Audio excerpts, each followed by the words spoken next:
Hey guys, this is Keegan with 182% Better, and I want to have a conversation about why I started a business and a couple of the books that helps me along my way transitioning from a technical, service-based employee to someone who now employs himself and is the boss.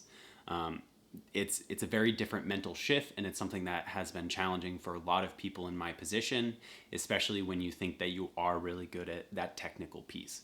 If you're into business talk and learning and growing and pushing yourself further, please subscribe, and I'll keep bringing videos out on a weekly basis.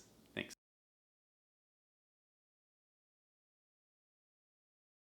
So the three books that I found most beneficial for me, especially transitioning from being an employee to working on my own and being in charge of basically every aspect of a business, the first one that was really impactful for me, and I've read multiple times over my career, is The E-Myth Revisited.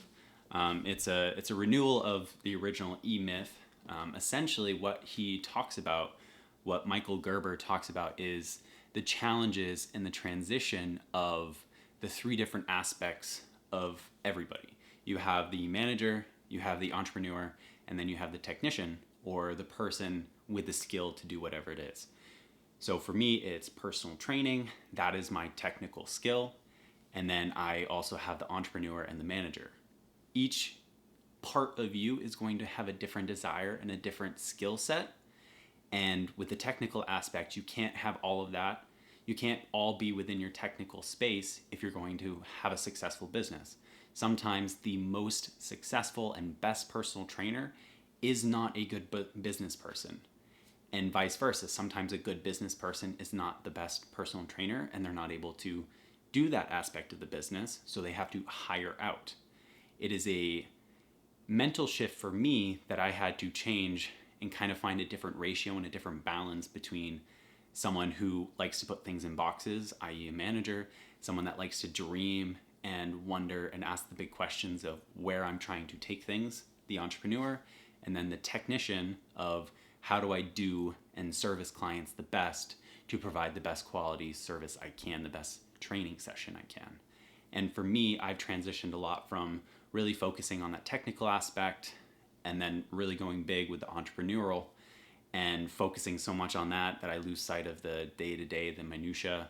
And now I'm transitioning back into the manager, trying to put things into boxes and trying to move myself forward in a direction that's going to help me, my business, and then therefore help my clients. And the second book that's more focused on the finance side of business and less on the kind of entrepreneurial, that kind of thing, is Profit First by Mike Michalowicz. I'm sorry if I butchered that name. Why I like this book and why it was really transformational for me is managing money from being an employee to being essentially an employer, of hiring yourself to work for yourself, is very different. You pay different taxes. If you're under an LLC, you pay different taxes. The money needs to be managed completely different, and I don't know how to do that, and I never knew how to do that. So this book helped me kind of put different things in different buckets, and a lot of what this book is about is taking profit first. And what that means is the profit is paying yourself or having a certain amount set aside automatically that you're going to have a margin of profit. So in this book, it suggests taking 20 to 30%, depending on what your business model is, and automatically putting that 20 to 30% away. And then from the rest of the 70%, you put taxes aside in a different account. You put money aside for expenses for the business. You pay yourself out of that other 70%, but you're always taking that 30% for profit in order to continually grow your business. So it's just a different way of thinking, because when you are the employer, when you are the business, you need to continually grow it. Otherwise, you're going to stagnate and you're ultimately going to be losing money because things are going to get more expensive. And it takes time and it takes money to continually grow and to have the resources in order to help facilitate that business growth. This next book is something that I found really recently, actually. It's probably within the last 6 months that I found Alex Hormozi and his content on social media, and then ultimately I bought his book.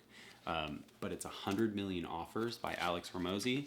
And why I love this book so much is it really changed my perspective on how to communicate with clients and how to position an offering that people are more willing to buy.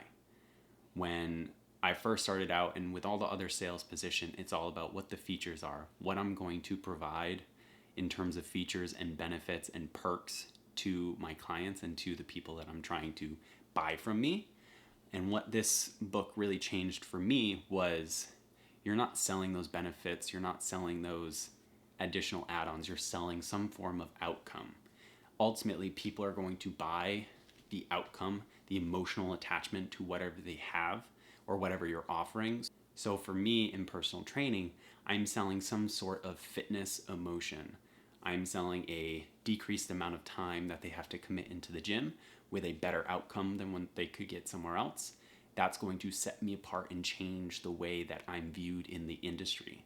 The other thing that this book did really amazingly and has really changed my perspective on pricing is to not try and fight on the lowest price. So what happens with gyms like LA Fitness, 24 Hour, and Planet Fitness, they're more of commodities. It's all about what is the best deal that people who go there can get, because everything essentially is the same. They're not differentiating themselves from each other, and that's their issue. They're always fighting on the lowest price. And the bigger the company, like Planet Fitness is huge. I think it's one of the biggest gyms in the country.